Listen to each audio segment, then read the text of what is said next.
Chapter number 7। Chapter 7 काफ़ी easy हमारे पास chapter है। Chapter name is the fundamental principles of organic chemistry, कि organic chemistry के basic principles क्या हैं, इसके अंदर ऑर्गेनिक कंपाउंड्स की क्लासिफिकेशन किस तरह से की जाती है, how different organic compounds are extracted from the earth, nature के अंदर ऑर्गेनिक कंपाउंड्स कौन से हैं, what are the different properties of organic compounds, and पे हम देखेंगे जो classification, how organic compounds are classified into different groups, different classes. फिर ओवरऑल अगर हम देखें ना तो नेक्स्ट हमने चैप्टर 8 से चैप्टर 14 तक जितने चैप्टर्स पढ़ने हैं ना, उन सारे जो कंपाउंड्स हैं या जो भी हमने उनके अंदर चीज़ें पढ़नी है, उनके एक बेसिक इंट्रोडक्शन गिवन है आपको इस चैप्टर के अंदर। ठीक है, तो स्टार्ट करते हैं आज का चैप्टर। एंड सबसे फर्स्ट में आ जाए बच्चों, आपको इंट्रोडक्शन गिवन है। ठीक है, तो आप लोग अपनी बुक सामने रखो। तो ऑर्गेनिक केमिस्ट्री या ऑर्गेनिक कंपाउंड्स क्या होते हैं, इनका इंट्रोडक्शन हम देखते हैं। सबसे फर्स्ट में अगर हम बात करें तो हमारे पास what is the meaning of organic chemistry या व्हाट आर ऑर्गेनिक कंपाउंड्स। अब ऑर्गेनिक वर्ड का मीनिंग है लाइफ। ऑर्गेनिक वर्ड का मीनिंग क्या है? Life. It means organic chemistry के अंदर हम ऐसे कंपाउंड स्टडी करते हैं जो कि लिविंग ऑर्गेनिजम्स के अंदर प्रेजेंट होते हैं। ठीक है, ऑर्गेनिक वर्ड का मीनिंग है लाइफ। तो हम डेली लाइफ के अंदर भी बात करते हैं कि इस चीज़ की नेचर ऑर्गेनिक है, मतलब इसका जो सोर्स है वो क्या है, कोई लिविंग ऑर्गेनिज्म है। तो हमारे पास organic chemistry is the branch of chemistry which deals with the compounds of the living organisms. अब ये एक पुरानी डेफिनेशन थी। स्टार्ट के अंदर जो बेसिक एक कॉन्सेप्ट था ऑर्गेनिक कंपाउंड्स का या ऑर्गेनिक केमिस्ट्री का, क्या था, आपको गिवन है more than 200 years ago. Early chemist जो स्टार्ट के केमिस्ट थे, जो स्टार्ट के साइंसदान थे, वो क्या समझते थे कि ऑर्गेनिक कंपाउंड्स हम उन्हीं को कहते हैं जो लिविंग ऑर्गेनिजम्स के अंदर प्रेजेंट है। ठीक है, अब वहाँ एक कॉन्सेप्ट क्या था कि ऑर्गेनिक कंपाउंड्स जो कि लिविंग ऑर्गेनिजम्स के अंदर प्रेजेंट है, तो इनको सिर्फ नेचर बना सकती है। नेचर मीन्स अल्लाह ताला सिर्फ बना सकते हैं इनको। एक नेचर वो जो चीज़ है उसको प्रिपेयर कर सकती है, नेचुरल वे के अंदर वो चीज़ें प्रिपेयर होती हैं।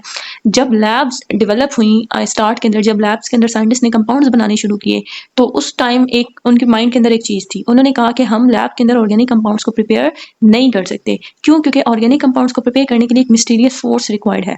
ठीक है, और वो फोर्स हम लैब के अंदर हम वो फोर्स नहीं प्रोड्यूस कर सकते, या हमारे पास वो फोर्स है नहीं। ठीक है, तो आपने इससे पहले भी मैट्रिक के अंदर भी एक कॉन्सेप्ट पढ़ा होगा वाइटल फोर्स थ्योरी का। तो हमारे पास वाइटल फोर्स थ्योरी हमें क्या कहती है, आपको इसी पेज के अंदर गिवन है कि organic compounds can only be prepared with in the living organisms, these can't be prepared in the labs in the artificial with artificial methods. ठीक है, एंड अगर हम कहीं देखें ऑर्गेनिक कंपाउंड्स, आपके पास ऐसे कंपाउंड्स हैं जो कि लिविंग, और अभी तक जो हमारी डेफिनेशन चल रही है वो क्या, organic compounds are present in the living organisms. And what are inorganic compounds? Inorganic compound जो कि नॉन लिविंग सोर्सेज जैसे रॉक्स, चट्टानों वगैरह के अंदर है, एयर के अंदर ऑक्सीजन है, नाइट्रोजन है, इन सबको क्या कहा गया, these are the inorganic compounds. So early chemists never succeeded in synthesizing organic compounds, and their failure led them to believe that organic compounds can only be manufactured only by and within the living things. उनको just living things के अंदर क्या living things या living organisms के अंदर बनाया जा सकता है। This theory is called the vital force theory. काफी अर्से तक ये थ्योरी चलती रही until एक हमारे पास साइंटिस्ट था जिसका नेम क्या था, फ्रेडरिक वोलर।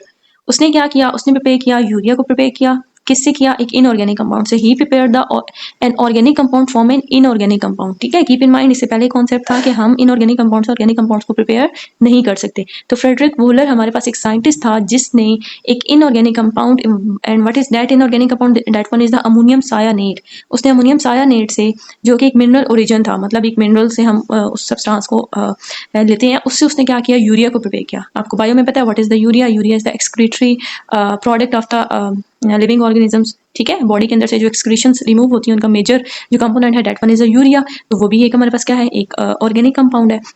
तो क्या हमने किया कि इनऑर्गेनिक कंपाउंड अमोनियम सायानेट से यूरिया को प्रिपेयर कर दिया सबसे पहले फ्रेडरिक वोलर ने।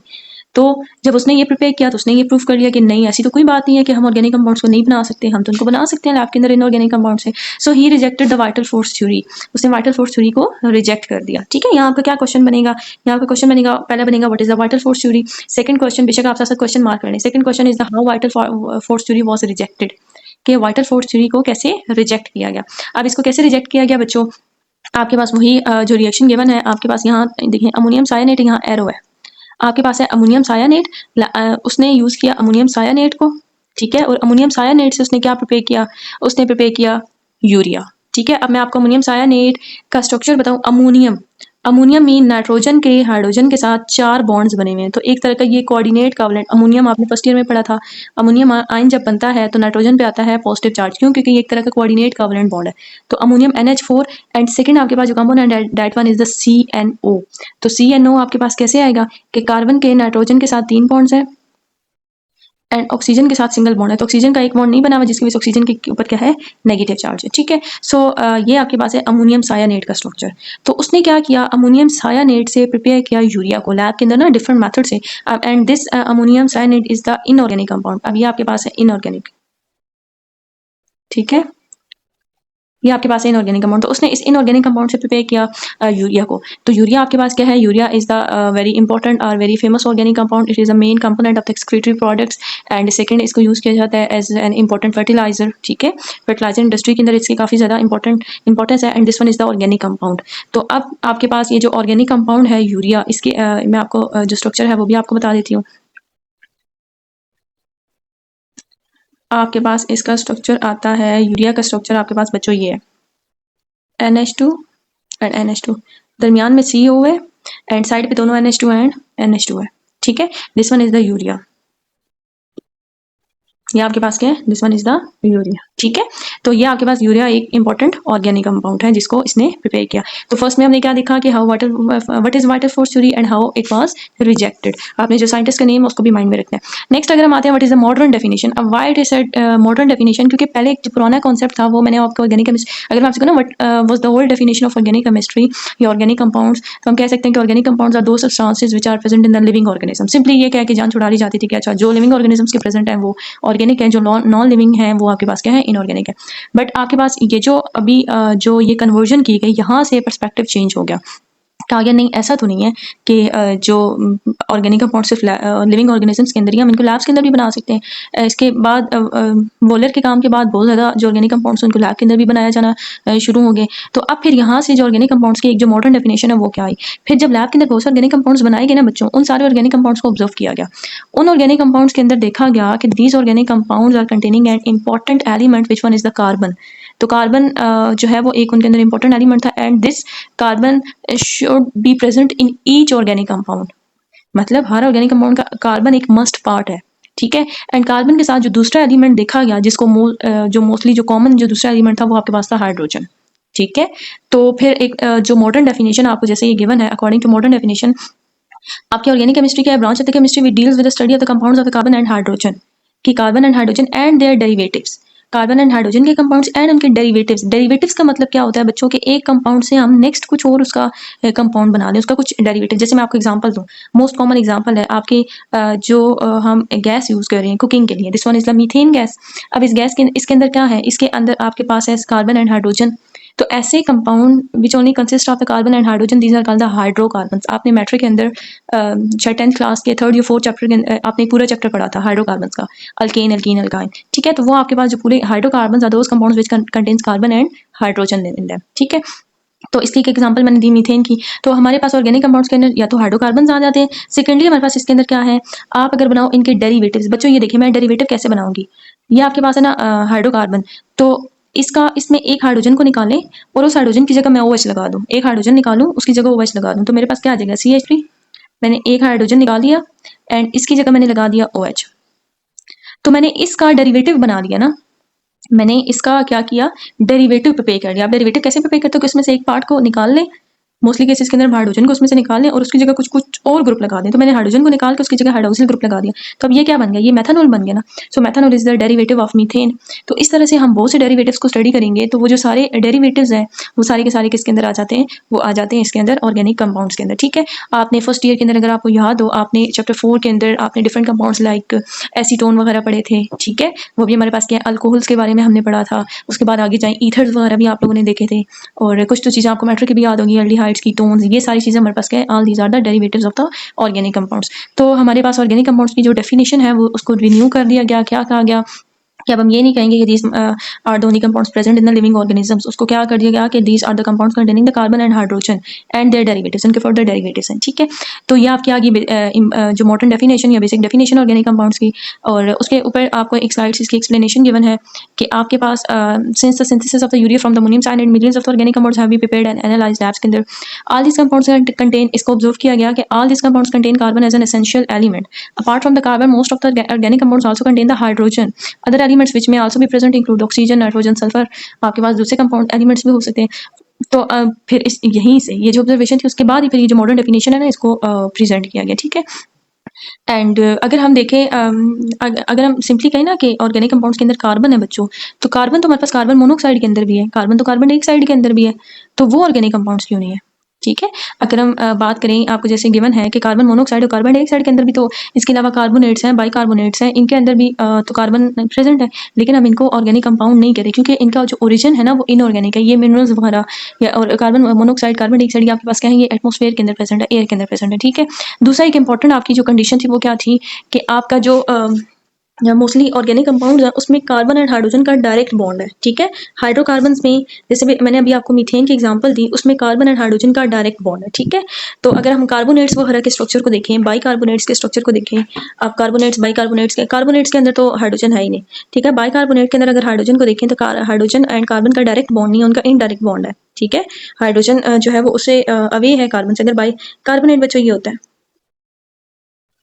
This one is a carbonate, bicarbonate का HCO3-1, ये आपके पास है बाइकार्बोनेट। एंड बाइकार्बोनेट का अगर मैं आपको स्ट्रक्चर बताऊं तो आपके पास क्या आएगा, आपके पास आएगा यहाँ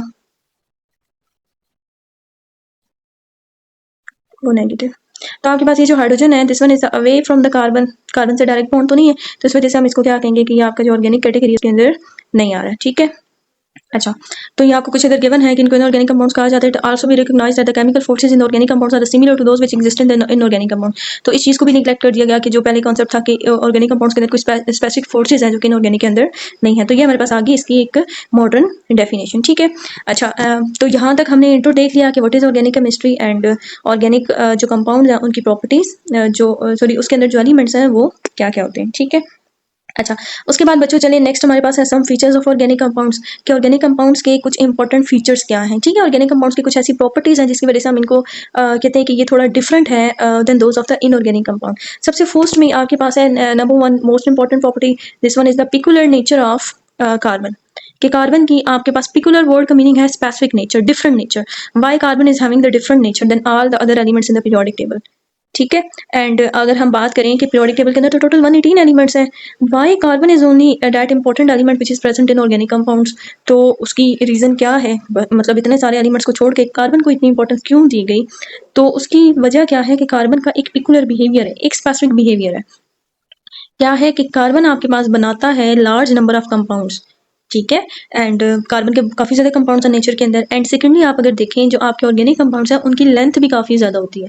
लाइक जैसे बायो वाले बच्चे हैं वो तो इजीली समझ सकते होंगे, आपने पढ़ा है ग्लूकोज। ठीक है। उसके जो मोनोसेकेराइड्स हैं, देन आपने पढ़े डाइसेकेराइड्स या ओलिगोसेकेराइड्स, एंड देन आप पढ़ते हो पॉलीसेकेराइड्स लाइक स्टार्च, सेलुलोज वगैरह। तो इनके स्ट्रक्चर्स तो काफ़ी बड़े हैं। तो मीन्स कार्बन क्या बना रहा है, एक बड़े स्ट्रक्चर बना रहा है, लॉन्ग चेन्स बना सकते हैं। ठीक है। एंड लाइक अगर हम एग्जांपल देखें प्रोटीन्स वगैरह की, तो प्रोटीन्स के अंदर भी क्या है कि कार्बन ने लॉन्ग चेन्स बनाई हुई हैं, जिनके अंदर हम एक प्रोटीन की बात करें तो उसमें थाउजेंड्स तक हमारे पास होते हैं अमाइनो एसिड्स प्रेजेंट। ठीक है। एंड अगर आपने फर्स्ट ईयर के अंदर पढ़ा था हीमोग्लोबिन का, अगर हम देखें तो उसके अंदर अप टू 1 to 2 लाख तक जो एलिमेंट्स हैं सॉरी उसके अंदर जो एटम्स हैं वो प्रेजेंट हैं। तो इतने ज़्यादा एटम्स आपस में कंबाइन क्यों करते हैं? The reason is the long chain formation feature of the carbon. Carbon long chains बना सकता है। कैसे लॉन्ग चेन्स बनाता है? इस तरह से कार्बन फिर कार्बन से बॉन्ड बनाएगा, फिर कार्बन से बॉन्ड बनाएगा, फिर कार्बन से, इस तरह से लॉन्ग चेन्स बन सकती हैं। बाकी कोई भी एलिमेंट पीरियोडिक टेबल के अंदर इस तरह से लॉन्ग चेन्स नहीं बना सकता। ठीक है। अगर आप कार्बन जो है ना वो बच्चों देखें, आपके पास 14 ग्रुप का मेंबर है ना कार्बन, तो कार्बन के नीचे आता है सिलिकॉन। तो हम बात करें कि क्या ये फीचर सिलिकॉन के अंदर प्रेजेंट है? तो नहीं। सिलिकॉन ना सिलिका सैंड की फॉर्म में ना SiO, मतलब सिलिकॉन खुद से बॉन्ड नहीं बनाता। सिलिकॉन के दरमियान में ऑक्सीजन है, फिर सिलिका, फिर ऑक्सीजन। लेकिन कार्बन क्या है, कार्बन अपने जो एटम है उससे ये मल्टीपल बॉन्डिंग कर सकता है। अभी हम नेक्स्ट जब आप स्ट्रक्चर्स में देखेंगे हम इसको डिटेल के अंदर, तो कार्बन के इस तरह के भी कंपाउंड्स है, मतलब कार्बन ने इधर भी कार्बन से बॉन्ड है, इधर भी कार्बन, इधर भी कार्बन, इधर भी कार्बन। तो एक पिकुलर नेचर है कार्बन की, जिसकी वजह से आप कहते हो कि सेल्फ लिंकेज प्रॉपर्टी है कार्बन की। सो कार्बन की इस सेल्फ लिंकेज प्रॉपर्टी को this one is called the catenation. आप इसको क्या कहते हो? कैटिनेशन कहते हो। तो कार्बन, और दूसरी रीजन क्या है कि कार्बन दूसरे कार्बन से सिंगल बॉन्ड भी बनाएगा, दूसरे कार्बन से डबल बॉन्ड भी बनाएगा, दूसरे कार्बन से ट्रिपल बॉन्ड भी बना सकते हैं। इनको हम कहते हैं अल्केन्स, इनको कहते हैं अल्कीन्स, इनको कहते हैं अल्काइंस। तो self linkage property and multiple bond formation feature की वजह से जो कार्बन खुद के साथ भी और दूसरे एलिमेंट्स के साथ लाइक ऑक्सीजन, नाइट्रोजन, सल्फर, इनके साथ भी मल्टीपल बॉन्ड्स बना सकते हैं, जिसकी वजह से कार्बन काफ़ी ज़्यादा कंपाउंड्स बना रहा है। It can forms numberless compounds of various sizes, shapes and structure. तो आपके काफ़ी ज़्यादा कंपाउंड्स बनते हैं, जिनकी कार्बन के काफ़ी ज़्यादा कंपाउंड्स बन सकते हैं, जिनके डिफरेंट साइजेस एंड शेप्स हैं। तो दैट्स द रीज़न कि आपके पास ऑर्गेनिक कंपाउंड्स, आप अगर देखो नेचर के अंदर million trillions of organic compounds हैं। मीन कार्बन के काफ़ी ज़्यादा कंपाउंड्स हैं नेचर के अंदर as compare to all the other elements in the periodic table. तो इसकी वजह से आपके पास क्या है, जो कार्बन है वो एक इम्पॉर्टेंट एलिमेंट है, एंड जो ऑर्गेनिक कंपाउंड्स हैं उनकी सारी की सारी जो बेस है वो किसके ऊपर डिपेंड करी है, वो कार्बन के ऊपर डिपेंड करी। काफ़ी इंपॉर्टेंट क्वेश्चन यहाँ आता है, व्हाट इज द कैटिनेशन। ठीक है, first question what is the catenation, and second question is the what do you know about the self linkage property of the carbon, या आपके पास क्वेश्चन है क्या, what is the importance of self linkage property of carbon.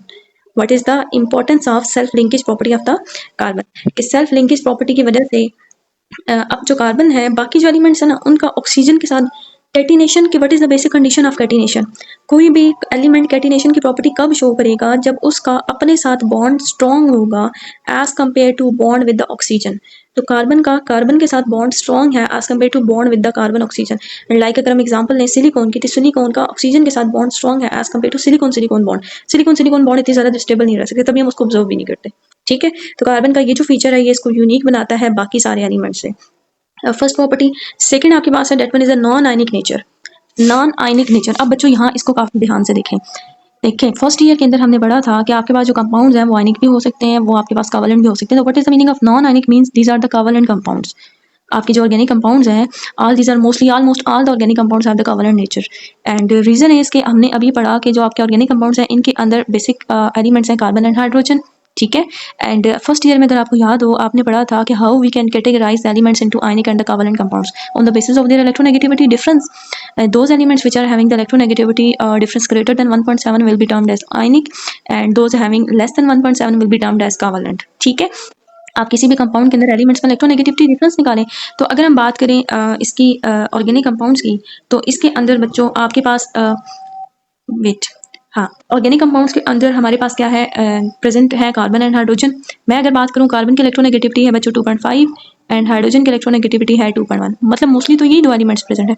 अब इनमें difference कितने हैं, 0.4, and 0.4 difference corresponds to covalent nature, means organic compounds are having the covalent nature. ठीक है, एंड इस कोवलेंट नेचर जो है, इसकी वजह से हम कहते हैं कि इनकी एक डिफरेंट प्रॉपर्टी कोवलेंट नेचर है। एंड सेकेंडली मोस्टली देखिए इलेक्ट्रोनेगेटिविटी डिफरेंस इतना ज़्यादा नहीं है। एक और चीज़ आपने देखी होगी, अगर इलेक्ट्रोनेगेटिविटी डिफरेंस ग्रेटर देन 0.6 हो ना, तो वो है पोलर, और इलेक्ट्रोनेगेटिविटी डिफरेंस लेस देन 0.6 हो तो वो है नॉन पोलर। ठीक है, वो हमारे पास क्या है, नॉन पोलर। तो अब इलेक्ट्रोनेगेटिविटी डिफरेंस लेस देन 0.6 है, तो मोस्टली आपके पास जो ऑर्गेनिक कंपाउंड्स हैं वो क्या है, नॉन पोलर इन नेचर। ठीक है, तो यहाँ आपके पास सेकंड फीचर है non ionic, these are generally covalent compounds don't give the ionic reactions, इनके आयनिक रिएक्शंस नहीं होते। And third is the most important feature is the similarity in behaviour. Similarity in behaviour का क्या मतलब है, इसको पहले मैं आपको एग्जांपल देती हूँ। लाइक आपके पास ऑर्गेनिक कंपाउंड्स की डिफरेंट क्लासेस हैं जिनका बिहेवियर एक जैसे है। जैसे बच्चों देखें, अभी मैं आपसे बात करूँ अल्कोहल्स की, ठीक है, मैंने एक जर्नल टर्म यूज़ की अल्कोहल। मैंने आगे ये नहीं कहा मिथाइल अल्कोहल है, इथाइल अल्कोहल है, ब्यूटाइल अल्कोहल है, कौन सा अल्कोहल है, उसमें कितने कार्बन है। हमने जर्नल बात की अल्कोहल की, तो सारे अल्कोहल्स के हम जब प्रॉपर्टीज़ को स्टडी करें, लाइक ये वाटर सोल्यूबल है, इनके ये लिक्विड स्टेट के अंदर है, इनके मेल्टिंग बॉइलिंग पॉइंट्स क्या है, तो उनकी प्रॉपर्टीज आपस में मैच करिए ना, मतलब ये एक पूरी सीरीज बना रहे हैं। ठीक है, उसके बाद अगर मैं बात करूँ अल्केन्स की, तो like methane, ethane, propane, butane, इन सब का यूनिक फीचर क्या है कि all these have the carbon carbon single bonds. इनके अंदर कार्बन का नंबर वेरी कर रहा है, बट कार्बन कार्बन में जो बॉन्ड है वो तो सिंगल है। ठीक है, तो ये एक पूरी सीरीज बना रहा है। फिर अल्कीन एक आपकी अलग क्लास है, अल्काइन अलग क्लास है। तो हमारे पास क्या है कि नेचर के अंदर मिलियंस ऑफ ऑर्गेनिक कंपाउंड्स हैं, बट उनको स्टडी करना इजी क्यों है, क्योंकि हमारे पास बहुत से कंपाउंड्स ऐसे हैं जो कि मिलके एक क्लास में है। लाइक हम सारे के सारे अल्कोहल्स को उठाए ना, अगर हम बात करें कि हमारे पास जितने भी अल्कोहल्स हैं, तो सारे के सारे अल्कोहल्स की प्रॉपर्टीज एक दूसरे से मैच करी होंगी। ठीक है, सारी के सारे एल्डिहाइड्स की, सारे अल्केन्स एक जैसे हैं, उनकी प्रॉपर्टीज एक जैसी हैं, अल्काइंस एक जैसे हैं, अल्कीन्स एक जैसे हैं। तो इनकी जो, तो हमारे पास क्या है, there exist a close relationship between the different organic compounds. This is exemplified by the existence of the homologous series. Homologous series आपके पास क्या है कि जिनकी ऐसी सीरीज जिनकी प्रॉपर्टीज एक जैसी हैं। लाइक मेरे पास है मीथेन, उसका नेक्स्ट मेंबर है C2H6, नेक्स्ट मेंबर है C3H8, नेक्स्ट मेंबर है C4H10।